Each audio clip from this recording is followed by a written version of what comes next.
All right. Before we start this podcast, let's give a victory lap. I just wanted to come on here and say, for any of you listening with audio, I've got 2 copies of the Daily Tar Heel in my hands right now. I believe the headline says, Devils damned, Carolina 94, Duke 81, special edition victory paper. Carter, I just want to get your reactions about the article. I can mail you one of these if you care for it to commemorate it's Coach K's last game, so I'm sure you want to commemorate it, right? So I can toss you one of these, maybe. No, that was the worst Saturday of my life. I just want to come on here after all the hate, after everybody saying, "Oh, Carolina's going to get blown out. Carolina this, Carolina that." There's no way Coach K loses this last game. Yeah, party crashers. Yeah, let's talk about it. Come on. You want to know what's soft? What? Armando Bacot sliding in to Zion's DMs after the game. Cry about it. Cry. He can do whatever he wants to. He just dropped 20 and double on Duke. He went out of his way to slide in to Zion Olachede's DMs. He went on the search bar and typed in at Duke NBA and went and DM'd him. He can do whatever he wants to. He just beat Coach K in his last game. He could DM somebody with 10 followers if he wanted to. What a joke. Cry about it. Don't care. I wanted to come on here. We won by 20. I wanted to come on here and play some music and, throw a little party, but, we're gonna follow the YouTube copyright laws here. But I'll still throw a little. Just know that Celebrate Good Times is playing in my head right now while I hold up these Daily Tar Heels. It's so funny when it doesn't, because the thing is, y'all are just about to lose. You guys could lose by 20 in your next 2 games, and it's just irrelevant. It doesn't matter at all. This was a national title. And the thing is, that is true, but it would not have been if Coach K didn't do the whole, not saying he shouldn't have, but if he didn't do the whole farewell tour and invite all the players back and build up all this hype, it wouldn't have meant as much as it actually does to win that game for Carolina. Because it was so blown up, that's why it's such a big deal. Yeah, I still think it would have been a big deal. Even if they didn't do that pregame ceremony thing, I still think it would have been just as big of a deal, no matter what. And obviously, we get into it with David Glenn. It's an hour-long podcast. It's fantastic. Oh, yeah. But I don't know what Coach K was talking about when it came to – he says in his post-game press conference, we talked about it with David Glenn. He said it didn't come down to X's and O's in the end. It came down to just effort, and they just made more shots. In some respects, that's true because guys on Carolina were shooting out of their minds. The first time in Carolina history, I think 4 guys scored 20 or more points. First time in history, yeah. First time in history. But the fact that Duke did not adjust once throughout the entire second half on that high ball screen with Armando Bacot. Bacot rolls, the help defender comes, and then nobody helps the help defender. And Brady Manick is sitting there wide open with a 3-pointer every single possession. That high ball screen, Duke just didn't adjust, is what it was. And Paolo Banchero was playing such lazy defense. He doesn't move his feet on defense because he acts like he's too cool for school to move his feet and actually guard the defender and have it all on-ball defense. And you mentioned this when before we started the show with David Glenn. You mentioned that the best thing Carolina did was let R.J. Davis take the reins of that game and bring the ball up the court, initiate the offense. He was making all the right decisions. And I'll tell you what, Carolina needs to go with him bringing the ball up going forward if they want to win. Because Caleb Love makes too many inconsistent decisions. He started the game 0 for 7, awful decision-making, taking fadeaway step-back threes. R.J. Davis was the number one reason Carolina won that game. Yes, Armando Bacot had 21 and 18, shot 10 for 11 from the field. Yes, Brady Manick hit big threes when it counted. But R.J. Davis made every big shot, every big decision he made and did so much just off-the-ball movement that created so much space for Carolina. That was huge. True. And we talked about it again before the podcast, that halftime prayer. Unreal. You knew, as a Duke fan, you're like, it's going to be one of those nights. That little 5-7-point run that Carolina went on, right before the half, that literally changed the outcome of the game. Because if you go into the second half and you're already down 7 and all of a sudden Duke scores, 4 or 5 points in a row, then it's a 12, 13-point lead, then the game's over.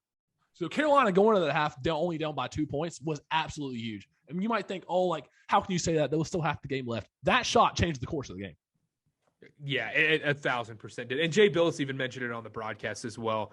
But in reality, whatever. I mean, Duke's the The best thing, this is honestly possibly one of the best things that could have happened to this Duke team is losing right now. I will say this because they can play loose now. There's no pressure anymore. They lost that game. There isn't. The pressure is out the window now. I feel like everything was building up to that game. And, win or lose, whatever. Now it's over.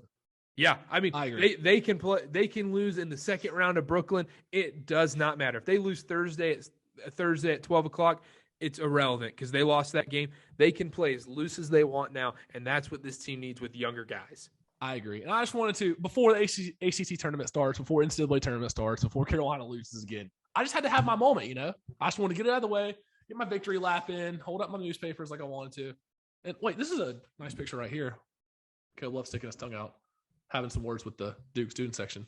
I just love it. I love it. And Carter, I would let you have your victory lap if Duke came out on top. Like 25% of the people in the world thought they would, but I have to do this for myself, for my pride. I have to do this, and I will not live this down for a very long time. Probably until Carolina loses again. I will probably.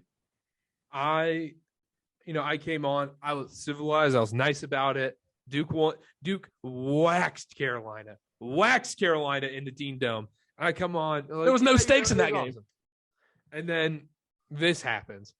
I kid you not. I am begging. Every Duke fan is begging for Carolina to make that ACC tournament final when they're gassed and Duke stomps on them by 35. Well, that still won't be Coach K's last game in Cameron, will it? Oh, gosh. Sorry. Just adjusting my jersey there. His last game will be on a stage in New Orleans. All right. That's fair. Hey, we brought the tweet that you said when Duke raises that national title a few years ago. 2015. Right. Shout out 14-year-old me for predicting that. Yeah, look at you go. And me for having the receipt. I can't believe I found that. I just saw it. But all right, well, whatever. Screw that game. Let's get into it. You guys are going to listen to one of our best interviews yet. It's David Glenn. You know him. He's been on the show. It's amazing. All about ACC sports. I hope you enjoy. All right, we now welcome on David Glenn. You know him, legendary Carolina sports radio host, ACC.com. You know him. He's been on before. David, man, it's been a while. How you been? I'm doing great, guys. It's good to be with you again, Carter. Good to be with you, too. All right, unfortunately, we got to get into Saturday. I was talking a lot of smack, a lot of trash, that Duke was going to win by 12 or more points. They were going to cover the spread against Carolina. Duke came out tight. Let's start off with this, though. The whole pregame ceremony stuff. I talked about it a little bit before we started the Zoom. What were your thoughts on the Coach K ceremony stuff? Every non-Duke fan on social media was freaking out saying this is so selfish. It's not about the players. He's so narcissistic and all that. What were your thoughts on the ceremony stuff? I had two main takeaways. Number one, if you do something for 42 years and you're as good as Mike Krzyzewski is at coaching at the same place for that many years in a row, you can go out how you want to go out. And if that's more deferential, great. If that's announcing it a year ahead of time, fine. I like to give people who have earned the benefit of the doubt. You guys know it's rivalry time. So no matter whether it's a handshake disagreement in the postgame or it's, Roy Williams or Dean Smith did it one way and Mike Krzyzewski did it another way. One of my favorite quotes of all time is variety is the spice of life. And that means we don't all have to do things the same way. My second takeaway was if I know thousands of people on the short list of those most uncomfortable to have a post-game celebration after a devastating loss, Mike Krzyzewski is on that list. There are not many people who would be more out of place, more uncomfortable. You could see it in his face. Do you think he would have been uncomfortable? Okay. He hated it. And the rest of it, he went through it because he had to go through it. But y'all know everybody who planned those events, and it required Mike Krzyzewski's obvious stamp of approval. They all expected a Blue Devil victory prior to what would have been a much more fun celebration. That's what I was going to say, though. In Carolina fans' defense, if they would have won that, I don't think he would have been that uncomfortable doing a post-game show. Oh, for post-game ceremony thing. No, I mean, for those, hey, I've been covering Coach K since 1987, and people close to him have told me that the day after a disappointing defeat, which of course, this was minutes after a hugely surprising disappointing defeat to your arch rival, right? There is a cemetery-like feel in and around the Duke basketball offices. It can happen even after Duke expects to get a high-profile recruit, and maybe that young man that day announced something else. If you're Coach K's assistant coach, you better not be smiling as you walk past him that day or the day after the ugly, unexpected defeat at Cameron. Part of what makes him great is his intensity. And part of that intensity is hating losing and hating face planting against your rival in your last game ever at Cameron. So he was absolutely livid with how his team played. But it's nothing new that he is not exactly in the best mood after any defeat. So being a Carolina student, huge Carolina fan, I think Coach K has earned the right to go out on his terms. I can't argue that. Although I do think that having it like all the ceremony that night, having the post game, everything set up, all the players there, I feel like there wasn't enough focus on the actual game. Do you think that played into the result of the game? Is not enough focus being on the actual basketball game itself? I'd be surprised if that was the case. I do agree with y'all's assessment that the Blue Devils were nervous. But Coach K is very good. I mean, he's a West Point grad. And, you know, the next battle is always the most important.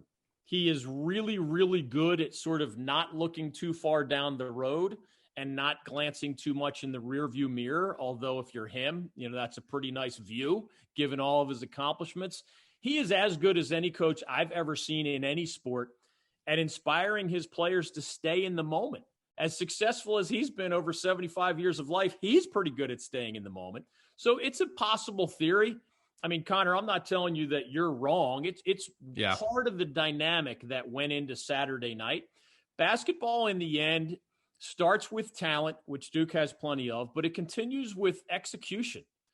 And Duke looked nervous to me. Duke players looked like they were 18 to 21 years old, and in all of the almost 100 former Duke players who helped build Cameron Indoor Stadium to a greater degree than any of them had, you know, and Adam Silver, the NBA commissioner, is there, and Jerry Seinfeld's there. And I don't know who's most impressive in the eyes of the 20-year-olds, but that is about as intimidating as anything other than, say, a one-and-done format as they'll experience here in the ACC tournament or the NCAA tournament. I can't think of, 42 years and you're his player. You are expected to go out and win to make sure this guy is sent out in style. They're human. And even if they're good at staying focused and good at listening to Coach K, the human element is always somewhere in the neighborhood. And I don't want to take away from the Tar Heels. They went and got it. They were playing and got it. They were playing with house money, I feel like. I agree with you. Duke was nervous. Carolina knew that nobody expected them to win. And frankly, history does not support the road underdog who's unranked beating the home favorite as Connor holds up. Sorry. I was just checking the Daily Tar Heel. Sorry. I love it. An article. I once wrote for that publication a long time ago. Really? Yes. Carolina took advantage of a lot of those intangibles, and Duke seemed to be overwhelmed in some cases by that moment. Connor, I wanted to ask you this because, obviously you're going to rag on Coach K for doing the whole ceremony thing and should have gone out like Roy Williams and all that, whatever. But don't you wish there was a chance to be able to honor Roy Williams in that last game? See, I do. Sorry, go ahead. Keep going. No, you go. Well, I was going to say, I have ragged on Coach K for the farewell tour. I'm not mad he announced his retirement first because I do think he deserves his flowers. He deserves being honored at all these different arenas. But it just, in my eyes, it could be a biased Carolina fan. It felt like it was more about him than the actual team itself, the actual players. Like, you know what I'm trying to say? Like, yeah, I would have loved if Roy Williams would have done that, but only if it would have been more centered around not like just like only Roy Williams. Does that make sense? Because the Roy Williams retirement was just painful. It was just out of nowhere. Because even as a Duke fan, it was painful because he's sitting there blaming himself for all these losses and everything. I think he should have done. Also, another in defense of Coach K, recruiting is a big problem. It does set up Shire a lot better knowing that, hey, guys, I'm not going to be here the following year. Hey, that was incredibly tactical when he announced it the year ahead of time. That was not an accident. You had a new athletic director at Duke, so that was a complicated situation. It was not the legendary Kevin White. It was the newcomer, Nina King. And as y'all are saying, if you let uncertainty is a killer on the recruiting trail. I mean, Kevin Keats at NC State is talking about how he's had to recruit under the cloud of that whole Dennis Smith Jr., Mark Gottfried era scandal. How do you recruit when the moms and dads and young men you're talking to are saying, well, what if you get these sanctions or these NCAA penalties? Any kind of uncertainty is a killer. So instead of letting that uncertainty linger for 8 or 12 months or whatever, Coach K just said, we're not doing it that way. And I'm sure y'all have read by now about, he even kind of sidestepped the Tommy Amaker succession plan and made sure that it was John Shire, his guy. But when moms and dads and 17-year-olds know, hey, it's still Duke, obviously. It's still Cameron Indoor Stadium, obviously. But if you don't know who your head coach is going to be, that is a scare away a lot of recruits aspect. I would want to, any job I've ever taken in my life, I've wanted to know who I'm going to work for. Any sports team I've ever joined, I wanted to know who was going to be my coach. And with these guys, in some cases, making mega $1 million decisions, when you think of, Paolo Banchero actually is making more than $1 million as a freshman at Duke, given that he is, of course, the part of the first group that can take advantage of that name, image, likeness stuff. But it's that big of a decision. And even if you love Duke, there's only a small percentage of people. Even Jay Billis will tell you, as much as he's learned to respect Duke 40 years after his decision, he went to Duke because of Coach K. That was first. Everything else was secondary. I do think most prospects make their decisions with that head coach in mind, and elevating John Shire a year ahead of time, I thought was a stroke of genius. Exactly. Let's talk about the game, though. That first 4 minutes, right till they got to the under-16 timeout, Duke looked tight, very, very tight. They looked so nervous. Carolina, I think it was 11-2 at the under-16, if I'm not mistaken. What was your assessment on the game? What should Duke have done differently? Obviously, there's so much emotion. You can't really help the nerves right there. But Coach K in his postgame said it didn't come down to X's and O's, which I think it really did in the second half because Duke was not defending that high ball screen with Baycott. Yeah, Carter, it's a great question. What was running through my mind, just because I've been covering this league for so long, what I was looking for while expecting a Duke victory, as most of personkind was expecting a Duke victory, you never say never. I've been around long enough to see, Dean Smith took an unranked North Carolina team into Cameron against a top 5 Duke team in 1990. And I remember writing, essentially that the Tar Heels' chances were about as good as getting struck by lightning on Franklin Street later that day. And of course, I was wrong then as well. But that is, believe it or not, there are only 2 examples in the last 40 plus years of the Duke Carolina rivalry of an unranked road team beating a ranked home team. 2 examples in 40 plus years. Hubert Davis was a player in 1990 and the head coach in 2022. So that's a crazy, crazy thing I tweeted at David Glenn Show, and it got like a gazillion mentions, et cetera. But I was watching, Carter. I believe Duke is the only team that has a legitimate chance from the ACC this year to be a Final Four team or a national champion. And that's no slight to the rest. There are some other good teams, obviously. And fortunately, there'll be a bunch of participants, not as many as usual, but still 4, 5, 6 maybe. We'll see. I was looking at it through, I've covered all of Coach K's national championship teams, 5 of them. And one thing they have in common, although some were mega talented and others less talented, by the end of the regular season, you knew what you were going to get from every player in the rotation.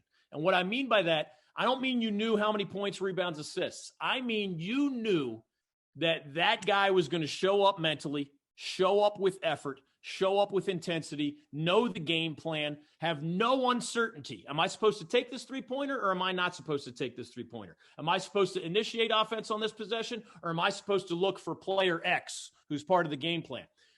all of those Duke teams, and even some that didn't win the national title, had that certainty.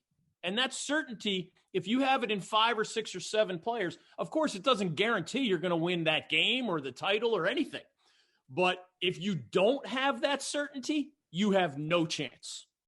And Wendell Moore, while deserving of the All-ACC honors he received here recently, has not been the sure of himself, confident guy lately. And he's one of the Devils' best players. Paolo Banchero actually played mostly well against Carolina. He has not been consistently his best self. So Duke is an odd combination, I believe, here in March. Jeremy Roach is way better and more confident right now than he was earlier this season. So that's a puzzle piece falling into place the way Mike Krzyzewski needed it to fall into place. Mark Williams seems to be unselfish and loves playing defense and rebounding and has improved offensively. To me, that puzzle piece has fallen into place the way they need it to. But, A.J. Griffin was invisible against the Tar Heels after at times looking like a possible NBA lottery pick. Those growing pains are normal in the month of November, December, January. If you still have those questions and those growing pains when the calendar turns to March, it is a really big red flag. And I say that still believing Duke has the best chance of a long run of any ACC team. But when I think of not just Duke teams, any ACC teams that won it all, they didn't have that lack of self-assurance. If they were beaten, it was because somebody reached for their jugular and choked the life out of them. They didn't contribute to their own death, in other words, the way that I think the Blue Devils did contribute to their own demise on Saturday at Cameron. I've been on the show a couple of times and said this, that I really believe, like you said, Duke has the best shot in the ACC to make a deep tournament run, no doubt. But I think they're also very susceptible to losing on that second game, the round of 32. Or maybe, the Sweet 16, whatever it may be. Like, they're capable of beating these top teams in the country, but they're also susceptible to having an off night and losing to somebody they definitely shouldn't lose to, as we saw on Saturday. So what's your take on that? Like, do you think the Devils do have a strong chance to make the Final Four, or could you see them losing out earlier? I guess is what I'm trying to say. I do think they have a great chance of making the Final Four. If you gave me a list of 4 teams to pick in the country, I probably would not include Duke. If you ask me, give me 8 or 10 teams, Duke is definitely going to be on that list. But I think I agree, Connor, with your overall assessment. I'd like to see the bracket before I would predict, is Duke really vulnerable in the round of 32? Because matchups do matter a lot. I'd even like to watch the Blue Devils play at the ACC tournament and then in that round of 64 game just to see how they're doing. I mean, Kay's genius includes maximizing the value of practice, right? So all those top 4 seeds at the ACC tournament get a couple of extra days of practice compared to their ACC opponents. And then you get another almost week of practice. And there's a reason the guy's one of the best in the history of the game, right? It's just getting really late. His X's and O's and his coaching of effort and intensity and chemistry, none of that is going to go away. Coach K is not going to be the guy to drop the ball if something bad happens at Duke. We all know that. But it is a scary feeling to not understand your role or to not be able to look at your last handful of performances and feel good about how you showed up mentally or just in terms of defense or understanding shot selection or so many little variables, the nooks and crannies of the game, if you will. There's still time to find that. And we've seen examples of, Virginia Tech went from lousy to one of the hottest teams in the ACC. So it can happen in the span of a few weeks. But when the calendar turns to March, obviously we're just all running out of time. So you mentioned Duke, never kind of inconsistent and stuff like that. The thing is, they've played so much better at neutral sites and on the road, which is obviously a benefit to them going into ACC tournament and NCAA tournament. The stat I have here, Duke at home offensive efficiency ranks 8, while their defensive efficiency ranks 95th. On the road in neutral games, offense was 1, defense was 8th in the country. Wow. That's impressive. And it impresses me. I mean, I'm a part eyeball test kind of guy. Maybe that's the old school part of me, but I am a part analytics metrics kind of guy. Maybe that's the new wave part of me. The reality in my eyes is that I follow Ken Palm and others of that sort. Duke was number one in the ACC offensively in conference play and number one in the ACC defensively in conference play. That is not easy to do. And I do think that for those looking at the glass half full picture for the Blue Devils, Mark Williams is not only the best shot blocker in the ACC by far, his presence, and it's shocking to me that he squeezes so much production into 22 minutes per game. If you guys look at a list of the top 20 or so players in the ACC, I promise you all of them will play 26, 32, 36 minutes a game. Carolina 40 in Carolina's case. Right? Yeah. Exactly. So it's amazing to me that think about it. If you average 22 minutes, that means you're only on the court for slightly more than you're not on the court. That's 22 minutes on and 18 minutes off. That's incredible to me for a guy who deserved to be the defensive player of the year, is a finalist for National Defensive Player of the Year, and also made one of the All-ACC teams, again, deservedly so. He's so good inside that Duke, of course, with that intense, in-your-face, man-to-man defense Coach K likes to play, Duke held ACC teams to 29% three-point shooting. That is insanely good. And, of course, they say defense and rebounding travels. That, to me, is part of the more cemented foundation, the part that Duke fans should feel better about. That doesn't go away. Unless Mark Williams gets into foul trouble, he's patrolling the paint like Sheldon Williams used to, and all those perimeter guys are getting in your grill, daring you to put the ball on the floor. Yeah, you don't want to deal with me? Go deal with Williams down low and see if you can get that little mid-range jumper off. Well, moving on from Carolina Duke for a second, I wanted to get your take on the Player of the Year conversation, because obviously I wanted Armando Bacot to win it, but I'm not going to sit here and say Alondes Williams didn't deserve it, because he definitely did. Was the voting closer in your eyes than you feel like it was going to be before the Duke game, or do you think that Duke game really bolstered Armando Bacot's case? Another question too is, do you have a vote? I have voted for probably 5 different editions of the All-ACC team. I am not one of the 75 I think they have right now. Long story short, I've voted for the athletics version of All-ACC for years, the ACC Sports Journal, my magazine's version of All-ACC for years. And then I was a voter in the official voting probably, 25 of the last 30 years, when it was run by, it used to be called the Atlantic Coast Sports Media Association, which still exists, but they used to run it. So it was a media-driven official team, not just my magazine or my website, but the official team was generated through the media, and I was a part of that for more than 2 decades. So I am not one of the current official voters, but of course I made my own ballot. I actually talked a lot about Armando's case. One of my outlets these days is chapelboro.com, based here in the Triangle part of North Carolina. So anyone who wants to see my ballot, I did every category, everything. The reason I agree with you, I'm a big believer. I've said this for a long time. I'm a law school graduate, and I practiced as an attorney for almost 20 years. And one thing the law forces you to understand is there is a difference between an honest disagreement. Maybe you picked Armando Bacot, or Carter picked Alondes Williams, or somebody else had Paolo Banchero. There's the difference between we both have good arguments and we just disagree, versus the outlandish, indefensible argument, which I've seen the ballots every single year, and you'll see the numbers today or the other day. There are still indefensible, ridiculous, outrageous ballots. And I won't call anybody out, but that's still a problem. Anyway, Alondes Williams won, I believe, for 2 main reasons. Well, number one, he's a phenomenal player. But the more nuanced reasons, I do believe that media, just being human, is vulnerable to narratives.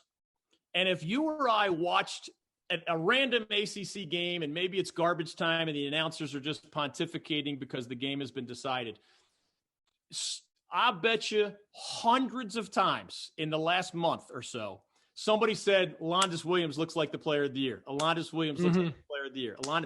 And I'm telling you, a lot of media, you're even allowed to send your ballot in a little bit early. And that was the rule for a long, long time. I like to wait until the very end. I thought Alondes Williams and Armando Bacot were the top 2 players in this league. Paolo Banchero, to me, was third, and he did make first team All-ACC. So that narrative, certainly if anybody decided to make up their mind early, well, then he was, and again, you can justify a vote for him. I think those who waited a little bit closer to the end, I mean, it was the crown jewel of Armando Bacot's season. He goes up against the ACC Defensive Player of the Year, who's a finalist for National Defensive Player of the Year. And I know he wasn't only guarded by Mark Williams, but to go 10 for 11 and put up 20-plus points in that environment against that team, against that player, Mark Williams, is insane. Like, that's not just part of your resume if you want to be the ACC Player of the Year. That's top of the list. Line on your resume, along with, I think it's 5 of the other 6 players in the history of the ACC who led the league in rebounding and field goal percentage and double-doubles, which Bacot did. I mean, the other names on that list include Tim Duncan and most recently Marvin Bagley of Duke. There are only 6 in history prior to Armando. 5 of those 6 won ACC Player of the Year. So it shows you the unusual nature of that. So the narrative helped Alondas. He's an amazing player. But then the final piece is he still has a chance to become the only player in ACC history to lead it in points per game and assists per game. And when you can make that the top line on your resume, remember, to be the ACC scoring champion, they don't stop that at the end of the regular season. Your ballot is due at the end of the regular season. But Alondas Williams still has a chance, based on what he does in the ACC and NCAA tournament, to leapfrog Buddy Boeheim of Syracuse, who is exactly 1 point ahead of him. The NCAA started keeping track of assists in the 1970s. So this is a 50-year period, roughly. Nobody has ever led the Atlantic Coast Conference in both points per game and assists per game. He's locked up assists per game, and he's this close to locking up points per game. I think when any voter, I mean, not just any, all voters should, of course, put significant weight on that, because if he finishes it off, he is doing something truly unprecedented in the history of a pretty amazing conference. What I was going to say on that, too, is I texted Connor about this. Alondas Williams, he turned that Wake Forest program around. I mean, obviously, Steve Forbes is a phenomenal coach. Jake LaRavia has been playing out of his mind as well. Other guys, David Williamson's playing well, too. But the roster around Alondas Williams is not as good as Bacot's, in my opinion. And as also, they're in the same spot as Carolina, basically. They were both bubble teams all year. This last Duke win solidified Carolina, obviously putting them in the AP top 25. But they're basically in the same spot. Alondas Williams led this team. They were projected to finish 13th in the ACC, led them to almost a top 4 finish in the ACC. Yeah, and Alondas Williams is one of the more amazing stories I've seen in 35 years of covering this league. And I say that it's part of why I voted for Steve Forbes for ACC Coach of the Year. And there were other great coaching jobs, but I thought his was the most amazing, including for the reasons, Carter, that you mentioned. Alondas Williams averaged roughly 6 points per game for the Oklahoma Sooners. 6. And that's as a freshman and as a sophomore. There are not a lot of spectacular college basketball players who couldn't get past 6 points per game in their first or second year. I mean, he was not even a full-time starter for the Oklahoma Sooners. So Alondas Williams deserves the majority of the credit because he turned himself into that better version of himself. But Steve Forbes put the puzzle pieces together. Other coaches didn't figure out the genius of Alondas Williams or didn't plug him into the right system. And Jake LaRavia is a phenomenal player. I actually voted him first team All-ACC, and I think he only made second or third. But the Alondas Williams story is rarefied air. And I'd be willing to bet you, if you looked up every ACC player of the year going back a long, long time, you're not going to see many who failed to average more than 6 points per game through the majority of their college career. So you spoke about the All-ACC teams. I wanted to ask you about this as well. I'm sure you knew this was coming. Duke has multiple players, 3, I believe. Wake has 2 players. Miami has 2 players. Notre Dame has 2 players. Yet Carolina only had Armando Bacot on the first team. Maybe I'm being biased again, but maybe Brady Manick or RJ Davis, somebody makes that third team in your eyes, especially since Carolina finished the way they did in the top 3. Yeah, it's funny you worded it that way, Connor, because when I filed my ballot, I actually was down to the 15th slot, so the last spot on the third team. Mm-hmm. And I was debating myself as someone who's seen Carolina play in person a dozen times and then virtually every other game on TV. I was trying to decide, is Brady Manick or RJ Davis more deserving? And I ended up going with Brady Manick. So he was on my all ACC ballot. I can tell you as a voter for a long time, it is hard to think in those terms. Like when you get down, I do think team success matters because, you know, putting up huge numbers for a team that's going nowhere, it's a different type of pressure. It's a different type of spotlight. It still matters, right? I mean, Darion Sebron of NC State was on a horrible team, but he did deserve most improved player, and he did deserve all ACC recognition. But when it gets down to the nitty gritty, when you're just kind of picking among all good candidates, I think team success has to matter.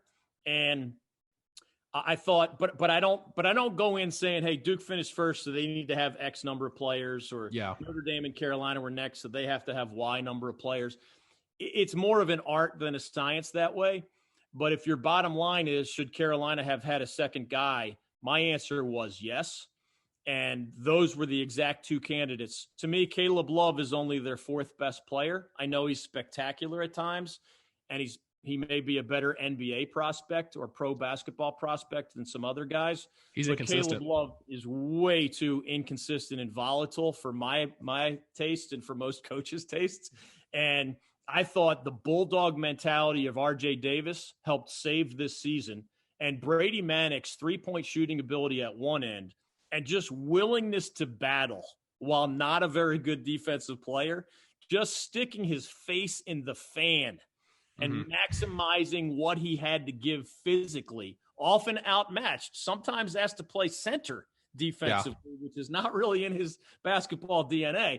I just admired the guy's grit and toughness, and obviously he's as sweet shooting a big man as you're going to find. And he thought coming into the year that he was going to be coming off the bench because, you know, we had Dawson Garcia on the team, and then he ended up leaving the team. So he was thrusting that starting role 36, 37 minutes a game, and he thought probably 25 minutes a game max. He would have been the ACC sixth man of the year. But I thought that. He ended up starting too many games, and that makes you ineligible for that award, which went to Matthew Cleveland of Florida State. That's the thing about the Duke players. You could have said Jeremy Roach, Trevor Keels, AJ Griffin. They all came off the bench, but they started too many games. Yeah, they started. You're too good. Right? Yeah. You're no longer eligible for that award. Okay, let's get into the ACC tournament. It's the best time of the year. These 2 weeks right here in March. I would take these 2 weeks in March over any Christmas in my life. ACC tournament. It's a shame it's in Brooklyn, but it's still the ACC tournament. Is there a team that you see that could sneaky win this tournament? Because I honestly think we have Duke, obviously the odds-on favorite. It's basically, does anybody beat Duke? I would pick Duke if I was at gunpoint or at the betting window at Las Vegas and my kids' college fund depended on it. I would pick the Blue Devils. It is true though that historically, the number one seed wins the ACC tournament a shade less than half the time. And of course, it's a much bigger event now with 15 teams instead of 7 or 8 way back in the day. I do think teams with depth and teams that are playing for their postseason lives are dangerous. And the two that jump out to me are Wake Forest and Virginia Tech. Bingo. So again, I mean, head to head, I'm not picking anybody to beat the Blue Devils. Now, I also didn't expect Carolina to beat them on Saturday night. So what do we all know, right? Yeah. But Wake can't feel comfortable without going to – I mean, they might get in, even if they face plant in Brooklyn. But I'd 2 wins, meaning beating an inferior opponent the first time and then getting that quarterfinal Thursday victory as well. I think that makes me, if I'm a Wake fan, infinitely more comfortable. And Virginia Tech is clearly on the outside looking in, but they're a team that I was surprised they lost this weekend. But if you look at the Hokies over the last month compared to the Hokies in November, December, and January, they are 2 different teams. And the Hokies are one of, I'd argue, they're better than several of the teams above them in the standings. and they have some unpredictable guard play. But I think the Hokies and Wake Forest, for obvious reasons, on every possession almost, Steve Forbes has two of the best players on the court. When Hubert Davis lost to Wake earlier this year, I'm paraphrasing, so one of you guys might remember more clearly what he said, but he basically said, hey, the Deeks have more dudes than I do. And he was starting with Alondas Williams, continuing with Jake LaRavia. Dallas Walton is a nice 7-foot shot-blocking center and rebounder who doesn't mind, that he doesn't get a lot of touches or a lot of attention. Mucius is a hardworking guy and more of a glue person, but they seem to like their roles. And like we were talking about with Duke, still trying to make the puzzle pieces fit. Wake knows exactly who they are. I was going to say, every player knows what they're not supposed to do and what they are supposed to do. And very importantly, they're okay with that. That is a dangerous, exciting mixture. And I don't know Virginia Tech's chemistry quite as well, but Wake's got the mojo going. And they are capable of beating anybody, including Duke, as they showed in that close game at Cameron Indoor Stadium this year. So you don't see Georgia Tech going back in doing anything, do you? Not this time. I thought Georgia Tech and NC State were great examples this year. You can have two really good players. If they have no support, you are not only going to fail to do anything of significance, you might end up dead last. Because for those who didn't watch all 15 teams, Michael DeVoe and Jordan Usher of Georgia Tech are ballers. Yeah. And at NC State, Darion Sebron and the freshman Terquavion Smith are ballers.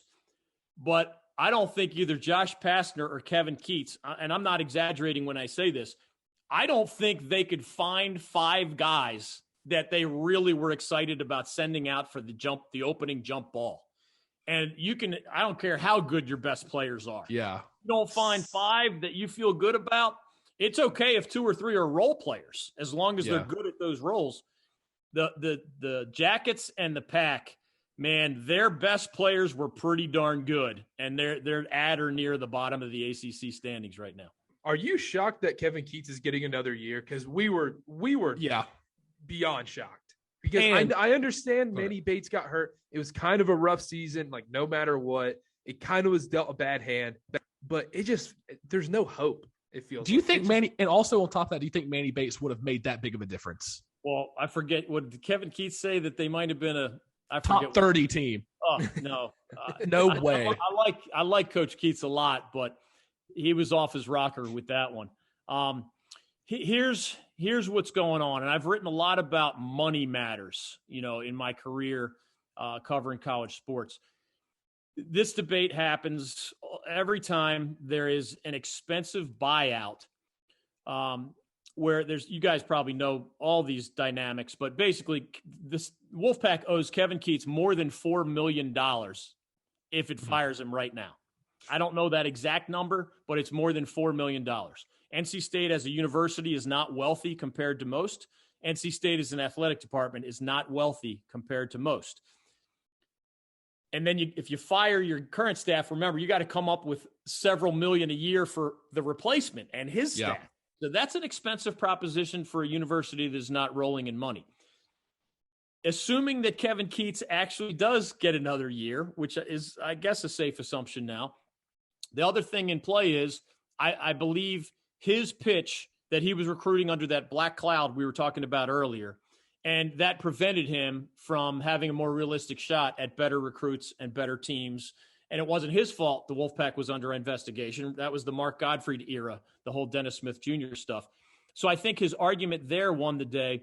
What's fascinating to me is that, I have not seen from the key Wolfpack players whether they're going to remain in Wolfpack uniforms. If I'm the athletic director and Kevin Keats comes to me and says, hey, Darion says he's coming back and he's staying with the Wolfpack. Terquavion says he's coming back and staying with the Wolfpack.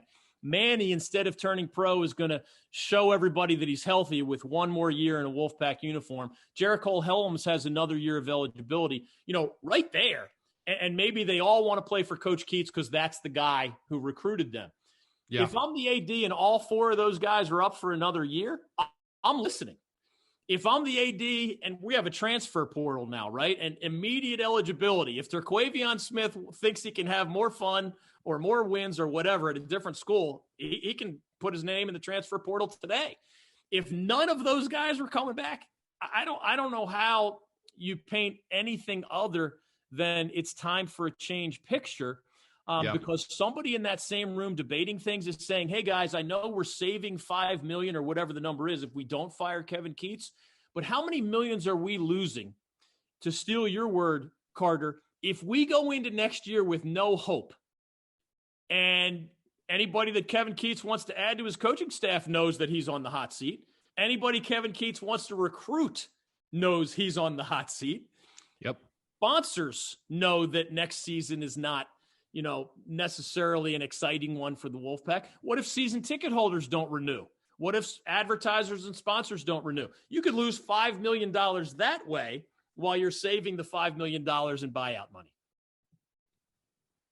Well, I was going to ask you, in the broader scope of things, obviously you talked about NC State, but as the ACC conference as a whole, what do you make of this year of the ACC? Because obviously it's a down year compared to many other years in the past. And me and Carter have even talked about there's non-Power 5 conferences that we feel probably have a better top 4 or 5 teams in the ACC this year. So what do you make of that? I agree with you. And it's a credit to you guys as younger folks who are passionate about the ACC, and you're incredibly knowledgeable, I can tell. It's a credit to you. I was listening to a broadcast recently where the play-by-play man said something like it was garbage time, so they were pontificating. Mm-hmm. There's been too much talk about the ACC being down. And then the color commentator chimes in, Duke is really good, and this player's really good, and this coach has had a great year. And, it gets back to what I was saying earlier. Whatever the evidence, if you want to be a cheerleader, like everything's always good and, you're always looking for the glass half full. I love optimistic people. I have no problem with that. But if you're really interested in the truth and whatever it is, you have to be willing to ask those harder questions. And here's the reality, guys. Number one, as a supersized conference, 15 teams rather than the old days, this league has been averaging 8 NCAA tournament bids. It's gotten 7, 9, average 8. It's going to get 4, 5, or 6. That's bad. This league has had regular seasons where 6 teams were ranked in the national top 25. There are 1 this time. Maybe somebody else sneaks in here moving forward. Carolina's 25 as of today, maybe. I think. Just today? So 1, maybe 2, okay? Yeah. For a league that's used to having 4, 5, and 6. Now, whether you're a glass half full optimist or a glass half empty pessimist, the facts are the facts. And I'll give you one more. The NCAA tournament started seeding its field back in the late 1970s. So we've had more than 40 years where there are 1 seeds, 2 seeds, all the way down to 16, obviously. Prior to that, they did not seed the field. Mm-hmm. Since the NCAA tournament started seeding the field, guess how many years there have been, 40-plus seasons now, where the Atlantic Coast Conference produced only 1 top 4 seed, which is going to be the case this year, obviously. Oh, gosh. Over 40-plus years, longer than you guys have been alive. How many times did the ACC fail to generate more than 1 top 4 seed? I'm going to guess 4. Answer 0 until right now. Now, I teach sports media at UNC Wilmington, and I'm always pounding them with lawyer-style logic. If you're at a cocktail party and some fun debate comes up, if you just want to goof around and talk about, hey, the ACC is not as down as some people are saying, you want to play advocate for a league that you like or a coach or a team you like, go right ahead. But if you want to be taken seriously as a journalist, those facts that I just gave you guys, those are sledgehammers. Like the cocktail party debate happens, I bring those 3 things out, and the person can't argue on the side of the debate is sucking for oxygen like a fish in the middle of a rowboat, dying to get back in the water. It's over. Like the guys' corner men are throwing the white towel into the ring in forfeit because I just gave you rock solid evidence that this is maybe the worst ACC regular season in almost a half century. Doesn't mean I don't love the ACC. It's just the facts are what the facts are. And maybe they change the narrative with a fun ACC tournament. Maybe they change the narrative by shocking. There have been years where 5 of the Sweet 16 are ACC schools. Yeah. So what if somehow, some way that happens? Well, the narrative changes. But as we speak right now, the evidence is crystal clear. There's frankly no intelligent debate whatsoever. And those broadcasters were just frankly being homers. They're afraid to criticize the league that directly or indirectly lines their pockets and pays their paychecks. And if you're a cheerleader and you just admit being a cheerleader, it doesn't bother me. When people who imply that they're willing to be objective all of a sudden, abandon that because they're afraid to say I'm not going out of my way to say anything negative. I didn't even give you guys an opinion. I just kept spitting facts at you. And that leads to the inevitable conclusion, call it an opinion if you want, that this is one of the most down ACC regular seasons in the last half century, if not number one on that list. 2 things. First off, you talked about being outwardly biased. Obviously, I'm going to be outwardly biased towards Duke. It's just human nature. And let's just admit it. Let's admit it. Have Duke and Carolina stuff on, right? Exactly. And then also, I wrote last night did an ACC tournament preview for the Tuesday game starting tomorrow. I had Josh Pastner on the podcast. I love him. We talked for about an hour. Awesome guy. Of course I'm going to pick Georgia Tech to beat Louisville. Yeah. Of course I am. But anyhow, second thing I wanted to get to. It's funny you brought that up, Carter, because I can tell you, fans accuse all of us, no matter how objective we are, they accuse us of loving this team, hating that team. I'll tell you from 35 years of experience, I have never cared about a school, but I do find myself rooting for people.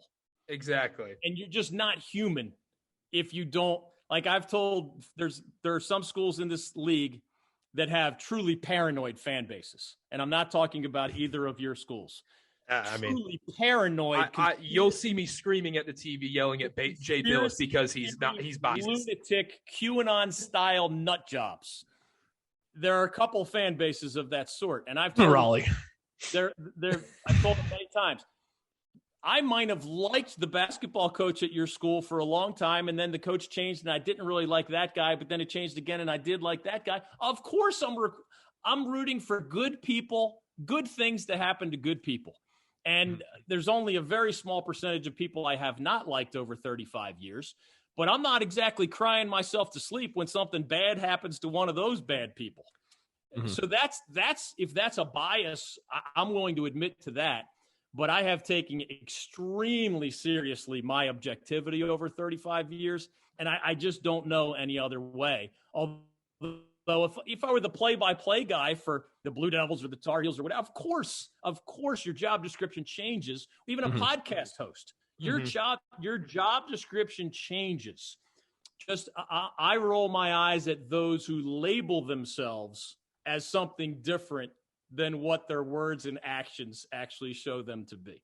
Another thing I wanted to touch on, you talked about the ACC being down, probably the worst regular season in ACC history. What makes this even worse is they released this ACC Tournament Documentary, which is fantastic. It's unbelievable. It's awesome seeing the old footage from the 50s, seeing the old Greensboro Coliseum in the early 70s with those David Thompson teams. But you see that and you're like, wow, the ACC was awesome. Lefty Drizel with Len Bias, Michael Jordan, James Worthy, even those Mike Jaminski, Gene Baines, Duke teams. You see all that. And then you look today and they stink.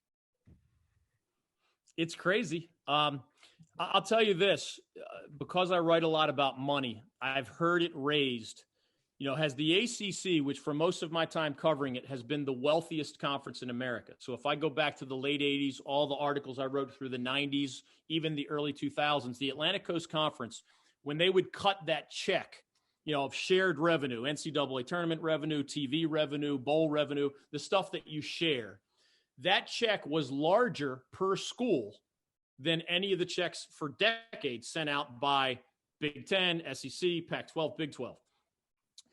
In the last decade or so, the Atlantic Coast Conference has fallen down that ladder, and there's a big two, Big Ten and SEC. The reason I bring up these money matters is people have wondered, well, if you fall that far behind, the SEC and the Big Ten especially, they created their channels a lot earlier than the ACC network was created. They've also been better in football more frequently, and football pays a lot more bills than men's basketball and any other sport by a lot. So those themes are going against the ACC. So the theory is, could what's happening now, and last year wasn't great either, if you remember. I mean, the top 2 ACC teams last year were 4 seeds, if I remember correctly, in the NCAA tournament. Could it be that those 2 leagues just have more money to pay coaches, retain coaches, upgrade their facilities, maximize your recruiting budget, maximize your assistant coaching budget?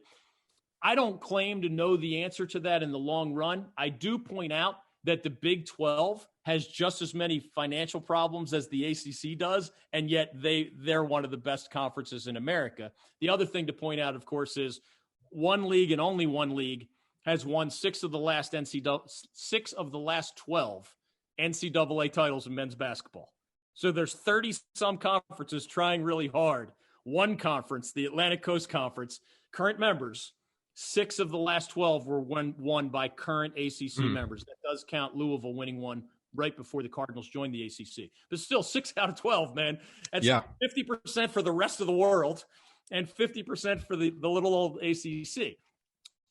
Carter, your question is particularly poignant in part because of things you guys already know. One Hall of Fame coach, Rick Pitino, who was at Louisville a handful of years ago, is at Iona now. Another head Hall of Fame coach, and I mean guys who are already in the Hall of Fame. I don't mean we'll be there someday. Pitino was in the Hall of Fame and at Louisville a while back. Roy Williams retired from Carolina 1 year ago. Mike Krzyzewski is in the process of retiring as we speak. Jim Boeheim is in the process of retiring probably 1 year from now. That is 4 active Hall of Famers at a time they were together in the league when the ACC was still the number 1 conference in America. Leonard Hamilton at Florida State is over 70 years old. Jim Larinaga at Miami is over 70 years old. I mean, you got the financial issue lingering. You've got head coaching turnover as a significant issue. I still believe it gets back to what Jim Boeheim said a couple weeks ago. Hey, we just need to recruit better players, and then the ACC will be back to what it usually is. But I think those other issues are worth monitoring, because when you have that kind of turnover in Hall of Fame coaches in a relatively short period, I believe in Hubert Davis at Carolina. I believe in John Shire at Duke. We'll see what Syracuse and others do. But Louisville's already been through a coaching change post-Pitino, a couple of them. And those things remain to be seen at those prominent programs. I think the ACC is going to be fine, but it is a question more appropriate to ask right now about the future of ACC basketball than at any time since you guys were throwing out great names from the 1980s. I started with this league in 87. Its greatness certainly predates my arrival. But I don't think there was reason to question the power of the ACC from certainly the early 80s to right now. So that's 40 years where right now is probably the most appropriate time to ask that very valid question. And man, you gave me some, I call it a stroll down amnesia lane, Carter, when you mentioned some of those, Jordan Worthy references from the 80s. Imagine being, I don't know how old you guys are, but when I was roughly, maybe a little younger or roughly, what are you guys? Early 20s? 22. Born in 2000. Okay. So just picture this. Little DG, like the Connor and Carter age version of me. A lot fewer wrinkles, a lot less gray hair. Late 80s, there is the legendary Dean Smith at Carolina. There was the legendary Mike Krzyzewski, not yet a national champion in the late 80s, but you could tell something was cooking in Durham. And sure enough, a few years later, he goes back to back. There was Terry Holland at UVA. There was a young Bobby Cremens at Georgia Tech. There was the legendary Jim Valvano at the end of his career at NC State. I mean, I was in shock with just the coaches I was covering, the ACC tournaments that I covered starting in, I think, 1989 was the first one. I was mesmerized by the great players and great head coaches in this league. And I still celebrate it all 35 years later, but I'm not sure I could top that lineup of players and coaches, in an era, not only with those great coaches, but before, even the best players would hang around for 3 or 4 years. I don't know if it'll ever be that again, and that's okay. But that's one of the many reasons that I count my blessings, man. I get paid to write and talk about sports for a living, and I believe I've gotten to cover the best conference in America for these last 35 years. So you brought up the ACC tournament a little bit. This is the last thing I want to bring up to you. How do you feel about the location of the tournament? Obviously this year it's in Brooklyn, and they have that rotation with DC, Charlotte, Greensboro. Because me and Carter have been very public, like it belongs in Greensboro. Like I feel like revenue. You talked a lot about money, revenue. Because you move it to Brooklyn and you're competing with the Big East tournament. Like the NBA is still going on heavy up there, but in Greensboro, like that's the event. What's your opinion on that? You've been to the ACC tournament in Brooklyn. The environment's just nowhere near the same. The state-of-the-art arena is beautiful, but the environment, I'll say it again, it flat out stinks. I've been to every ACC tournament from 1989 to 2021. And I've seen Atlanta and Tampa and DC. I've seen them all, at least in that stretch of 30-some years. And there is no debating that it is more celebrated when it's in the state of North Carolina than when it is elsewhere. I would play this game where I would just ask my cab driver or my Uber driver or, the hostess at the restaurant or my waiter or waitress. I would say, I would just play dumb and say, what's going on that's really big in town right now? And if you ask that question of your cabbie in Greensboro during the ACC tournament or just the person checking you into your hotel, there's about a 90% chance they're not only going to say the ACC tournament, they're probably going to hit you with some trivia or something, right? Or just start going off in fun directions. For the most part, you can be a few blocks from the Barclays Center and go into a little deli, and they have absolutely no idea that the ACC tournament is 3 blocks away. And New York City is just that big of a place with that many sports and entertainment options. Selfishly speaking, as a North Carolina resident since 1987, I love when it's here. It's more convenient. It's more celebrated. I do like a little variety as I've gotten older. I have kind of enjoyed these trips, but that's more because I'm getting old and I get to visit old friends in other parts of the country. My wife is from New York, so I get to see her side of the family. My extended Glenn family lives in the Tampa area, so I got to see them on that particular trip. I have friends in Atlanta, et cetera. So that's just a very selfish, personal answer to the question. The other part of it is this reminds you that this is no longer a 7 or 8 team league where 4 members are from the good old state of North Carolina. When that was the case, the tournament was almost always in Raleigh back before they changed the rules about teams having it on their own home court, Charlotte or Greensboro. When it became the 9, 12, now 15 team league, there was some resentment from those other athletic directors, coaches, fans, and they would complain about the home court advantage at the ACC tournament. They would complain about the Carolina refs, favoring. They would complain that the headquarters is in Greensboro, et cetera. And now that's an 11 out-of-state schools versus 4 in-state schools debate. The ACC is also about to uproot its headquarters after 69 years in Greensboro. They're going to move it somewhere else.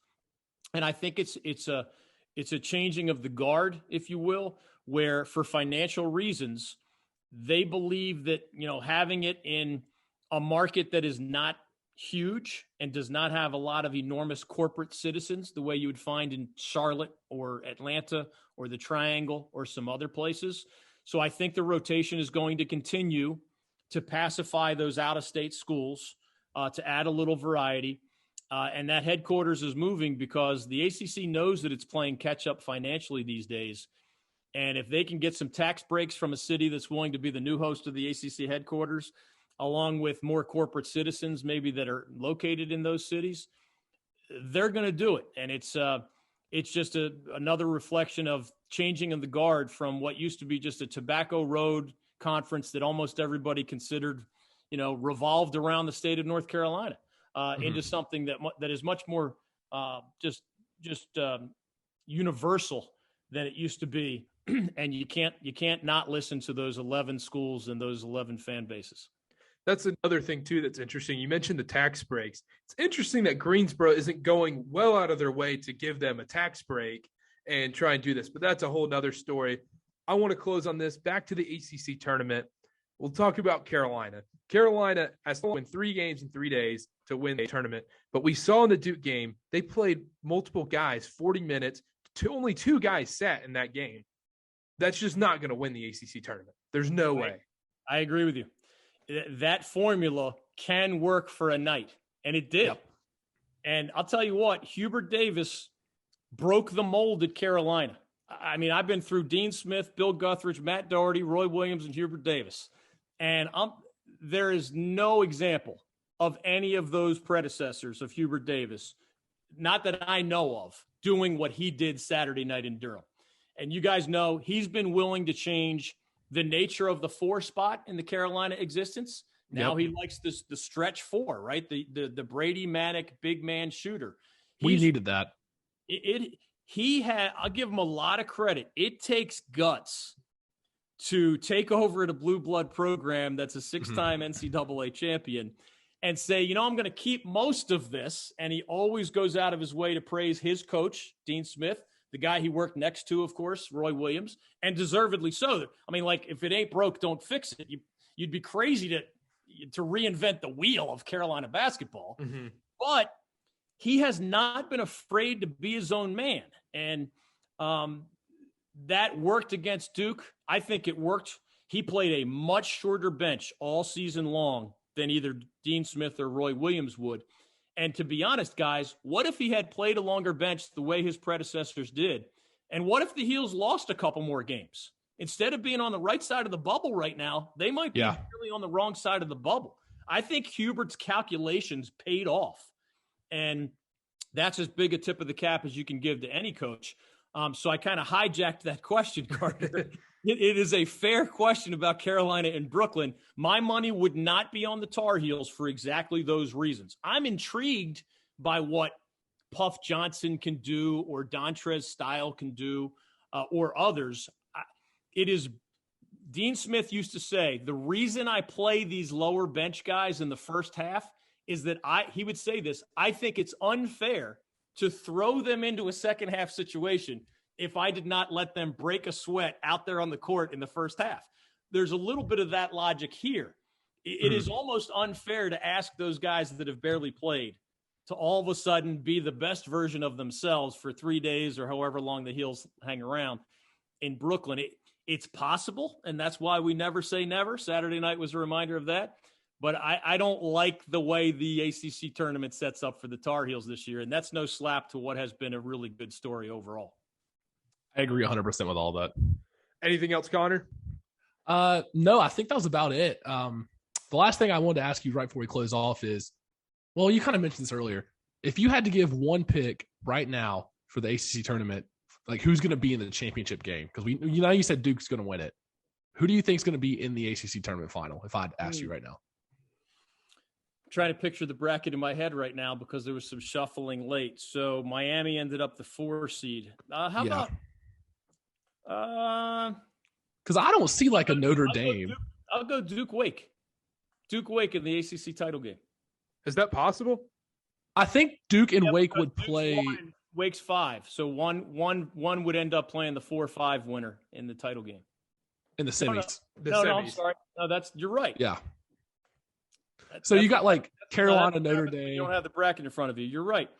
Because I'm thinking, because I don't like the Tar Heels' chances either, even as a Carolina fan. So it might be a Notre Dame or a Virginia Tech coming from that side of the bracket. Yeah.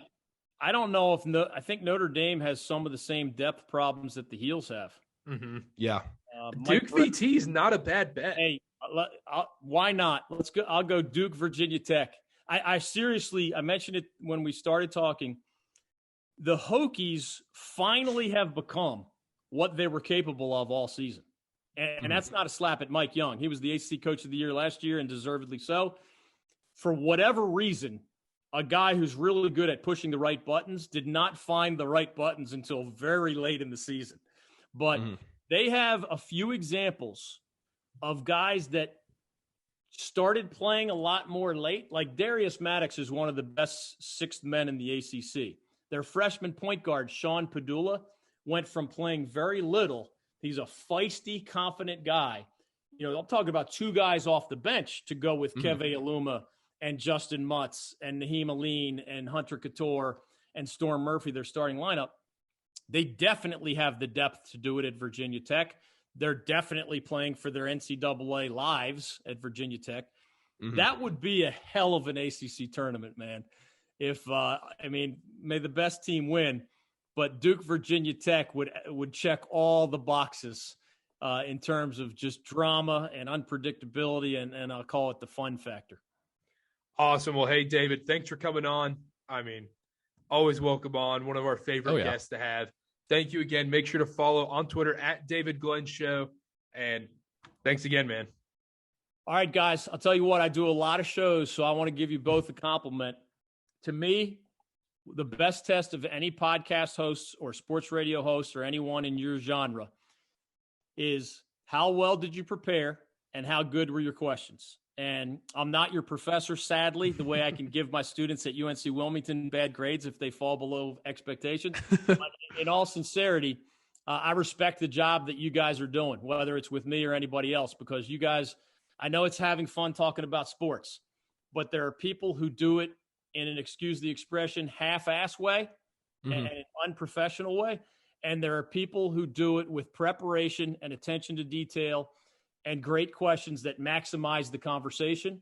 So hat tip to you guys. I don't know if the ACC wants to add one more category to their awards week, promising young broadcasters. But if so, you guys are among those who will get my vote. Well, David, David, thanks again. Happy March Madness, DG. Right back at you guys. Take care. Enjoy it.